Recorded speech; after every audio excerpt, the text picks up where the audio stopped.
بسم اللہ الرحمن الرحیم۔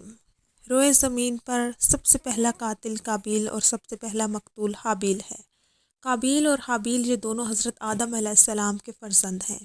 ان دونوں کا واقعہ یہ ہے کہ حضرت حوا رضی اللہ تعالی عنہا کے ہر حمل میں ایک بیٹا اور ایک بیٹی پیدا ہوتے تھے، اور ایک حمل کے بیٹے کا دوسرے حمل کی بیٹی سے نکاح کیا جاتا تھا۔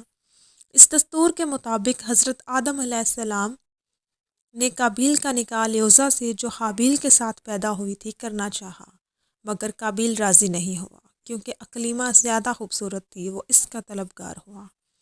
حضرت آدم علیہ السلام نے اسے سمجھایا کہ اقلیمہ تیرے ساتھ پیدا ہوئی ہے، اس لیے وہ تیری بہن ہے، اس کے ساتھ تمہارا نکاح نہیں ہو سکتا، مگر قابیل نہیں مانا۔ بالآخر حضرت آدم علیہ السلام نے یہ حکم دیا کہ تم دونوں اپنی اپنی قربانیاں اللہ عز و جل کے دربار میں پیش کرو، جس کی قربانی قبول ہوگی وہی اقلیمہ کا حقدار ہوگا۔ اس زمانے میں قربانی کی مقبولیت کی یہ نشانی تھی کہ آسمان سے ایک آگ اتر کر اس کو کھا لیا کرتی تھی۔ چنانچہ قابیل نے گدھیوں کی کچھ بالیں اور حابیل نے ایک بکری پیش کی۔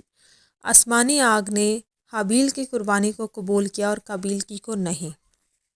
اس بات پر قابیل کے دل میں بغض اور حسد پیدا ہوا اور اس نے ٹھان لی کہ وہ حابیل کو قتل کرے گا۔ حابیل نے کہا کہ قربانی قبول کرنا تو اللہ کا کام ہے اور وہ متقی لوگوں کی ہی قبول کرتا ہے، اگر تو متقی ہوتا تو بے شک اللہ تیری ہی قربانی کو قبول فرماتا۔ ساتھ ہی اس نے یہ کہا کہ اگر تو مجھے قتل کرے گا تو میرا تجھ پہ کوئی اعتراض نہیں ہے، میں تمہیں کچھ نہیں کہوں گا، کیونکہ میں اللہ سے ڈرتا ہوں اور میں یہ چاہتا ہوں کہ میرا گناہ بھی تیرے سر آئے، تو دوزخی ہو جائے، کیونکہ بے انصافوں کی یہی سزا ہے۔ آخر قابیل نے حابیل کو قتل کر دیا۔ بوقت قتل حابیل کی عمر 20 سال تھی اور قتل کا یہ واقعہ مکہ مکرمہ میں جبل سور کے پاس ہوا، جبکہ بعض کا یہ قول ہے کہ بصرہ میں جس جگہ مسجد اعظم بنی ہوئی ہے، منگل کے دن یہ سانحہ ہوا۔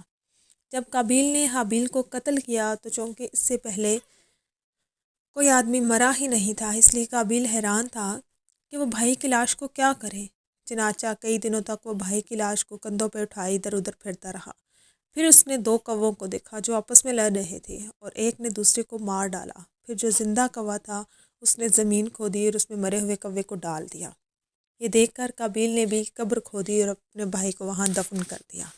روایت ہے کہ جب حابیل قتل ہوئے تو 7 دن تک زمین میں زلزلہ رہا، اور قابیل جو بہت ہی گورا تھا، بھائی کا خون بہاتے ہی اس کا چہرہ کالا اور بدصورت ہو گیا، اور حضرت آدم علیہ السلام کو بہت رنج ہوا، یہاں تک کہ ان کے غم میں 100 برس تک کبھی آپ کو ہنسی نہیں آئی۔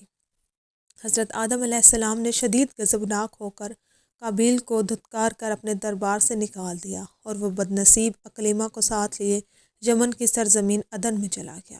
وہاں ابلیس اس کے پاس آیا اور آ کر کہنے لگا کہ حابیل کی قربانی کو آگ نے اس لیے کھایا کیونکہ وہ آگ کی پوجا کرتا تھا، لہٰذا تم بھی ایک آگ کا مندر بنا کر اس کی پوجا کرو۔ چنانچہ قابیل وہ پہلا شخص ہے جس نے آگ کی پوجا کی، اور یہ روئے زمین پر وہ شخص ہے جس نے اللہ کی نافرمانی کی اور سب سے پہلے زمین پر ہونے ناحق کیا، اور یہ وہ پہلا مجرم ہے جو جہنم میں سب سے پہلے ڈالا جائے گا۔ اور حدیث شریف میں ہے کہ روئے زمین پر قیامت تک جو بھی ہونے ناحق ہوگا، قابیل اس میں حصہ دار ہوگا، کیونکہ اس نے سب سے پہلے قتل کا دستور نکالا، اور اس کا انجام یہ ہوا کہ اس کے ایک بیٹے نے جو اندھا تھا اسے پتھر مار کر قتل کر دیا، اور یہ بدبخت نبی زادہ ہونے کے باوجود آگ کی پوجا کرتے ہوئے کفر و شرک کی حالت میں جان سے گیا۔